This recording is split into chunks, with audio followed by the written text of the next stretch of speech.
Enfim, o Ceará conseguiu 2 vitórias consecutivas no Campeonato Brasileiro e com isso deu um belo salto na classificação.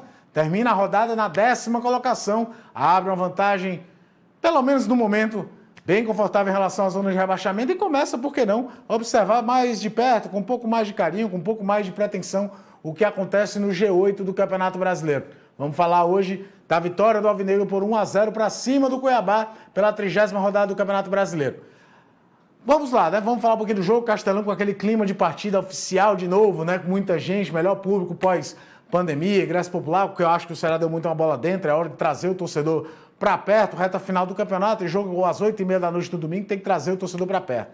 Falando do jogo, falando da escalação do Ceará, aquele time de sempre, só o Igor jogando no lugar do Gabriel Dias, o Vina ali naquela função de meia central e também de segundo atacante, com o Jael de centroavante, Mendonça e Érica dos dois lados, Fabinho e Sobral. Cada vez mais, mesmo o Thiago nos gostando muito de mexer, já tem mesmo um esqueleto de time titular definido ali. Durante a semana toda a gente falava que o Cuiabá é um time que costuma jogar com 2 linhas muito compactadas, só o Gênesis, às vezes o Cleison um pouco mais à frente, para tentar aproveitar situações de contra-ataque, sendo um time de muita competição, de muita marcação.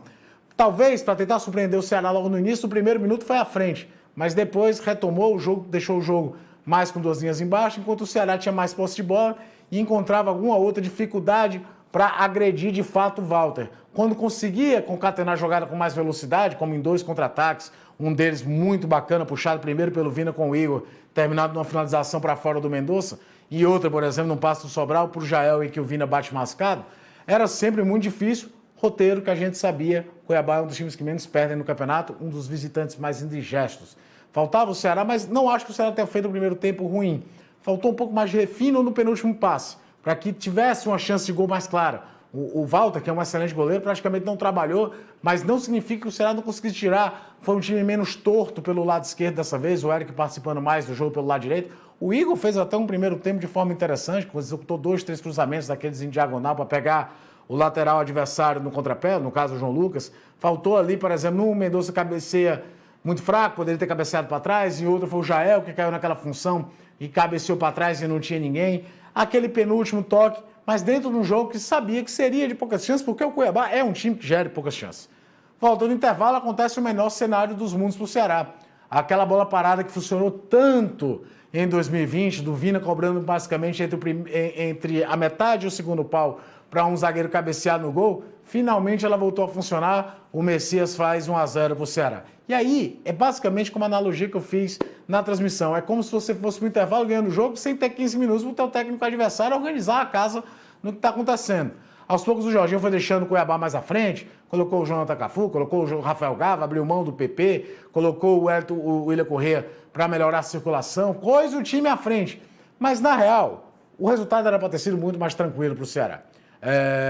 Faltava um refino melhor na finalização, mas o time sempre muito mais compactado. Vina fazendo um jogo muito interessante na execução do passe, abrindo para os jogadores de lado. E aí vem um lance que era para definir. O pênalti a favor do Ceará, né? O Roberto logo se confere no VAR, o Paulão meio que puxa, dá um trançapé no Kleber e vai pro pênalti. Cara, não existe num jogo desse nível de Série A, confronto direto, conferência para definir cobrador. Primeiro pegou o Sobral, depois teve o Vina, apareceu o Kleber, ali tem que ter definido antes quem vai cobrar. E aí o Kleber, que não tinha batido nenhum pênalti, bate para um dos melhores goleiros da Série A, que é o Walter, perde. 2 minutos depois, o Ceará não sentiu tanto assim o pênalti perdido, a justiça seja feita, o psicológico do time ficou legal, a posição tática estava muito ali. Mas 2 minutos depois, o Ceará adianta a linha de marcação para marcar a saída de bola do Cuiabá, o que não era habitual para o momento que o jogo executava, e mostrando que o time estava muito atento na situação. O Vina serve o Mendonça de frente com volta, chuta em cima dele. Ou seja, era para ter definido o jogo aos 35, 36 minutos do segundo tempo, 2-0, fecha a casa. Não que tenha sofrido tanto sufoco, era muita bola aérea, aquela coisa de pressão, de imposição que o Cuiabá tentou até o final e não conseguiu sucesso. Mas o Ceará precisa aprender a definir o jogo para não passar sufocos em jogo em que ele foi melhor e que ele poderia ter definido o jogo. E poderia ainda mais. Um gol significaria uma posição a mais na tabela. Dormiria na 9ª colocação, ultrapassando o próprio Cuiabá. Uma pena que isso não tenha acontecido, mas em nada invalida a vitória e a atuação, acho que de um time cada vez mais consciente do que pode fazer. Talvez falte um pouco mais de refino, poder de fogo a gente sabe que falta, o time tem dificuldade para definir as partidas, definir as jogadas, mas um resultado muito importante que merece ser valorizado, porque o Cuiabá é um time, sim, dos mais chatos do campeonato e, finalmente, 2 vitórias consecutivas para dar um salto e pegar, por exemplo, o Atlético Paranaense na próxima rodada, por que não, sonhando com a primeira vitória fora de casa. Mandar um abraço para todo mundo que está inscrito no canal. Se você não está inscrito, se inscreva no Futebolês, faça parte do Futebolês junto com a gente, porque o tempo todo tem material exclusivo só para a web.